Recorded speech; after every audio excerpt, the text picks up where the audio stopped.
స్వామియే శరణమయ్యప్ప. రెండో ప్రశ్నగా గురుస్వామికి గల అర్హత ఏమిటి? దాని యొక్క సమాధానం మూడోసారి, నాలుగోసారి, లేక తొమ్మిదోసారి, లేక 10 అంతకు మించి ఎక్కువసారి శబరిమల దీక్ష చేయటం వల్ల చాలామంది తెలియక కాషాయ వస్త్రాలు వేసుకుని కాషాయ టవల్ వేసుకుని గురుస్వామి అని అనుకుంటారు. స్వామి, గురుస్వామికి ఉండాల్సిన అర్హత కాషాయ టవల్ కాదు స్వామి. స్వామివారి యొక్క మాలధారణ మంత్రము, స్వామివారి యొక్క మాల విసర్జన మంత్రము, సుబ్రహ్మణ్య స్వామి అంటే గణపతి స్వామి, సుబ్రహ్మణ్య స్వామి, అయ్యప్ప స్వామి యొక్క అష్టోత్తరాలు కానీ, శరణఘోషాలు కానీ, ఆ స్వామి యొక్క పూజ యొక్క విధానం కానీ ఇవన్నీ తెలియదు స్వామి. ఇవన్నీ తెలిస్తేనే గురుస్వామి యొక్క అర్హత. మరియు ఉదాహరణకి మీకు ఒక విషయం చెప్తాను స్వామి.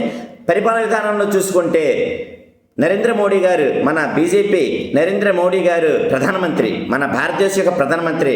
కానీ అతనికి మించి సీనియర్ ఉంటారు స్వామి, వాళ్ళని ప్రెసిడెంట్ అంటారు. కాబట్టి ప్రెసిడెంట్ అనేవారు సీనియర్ మోస్ట్, ప్రధానమంత్రి అనేవారు అన్ని అర్హత తెలిసి అన్ని విధానం తెలిసిన వారు ప్రధానమంత్రి. అలానే దీక్షలో కూడా విధానం కానీ, పూజ విధానం కానీ, మంత్ర విధానం కానీ తెలిసిన వాళ్ళు గురుస్వామి.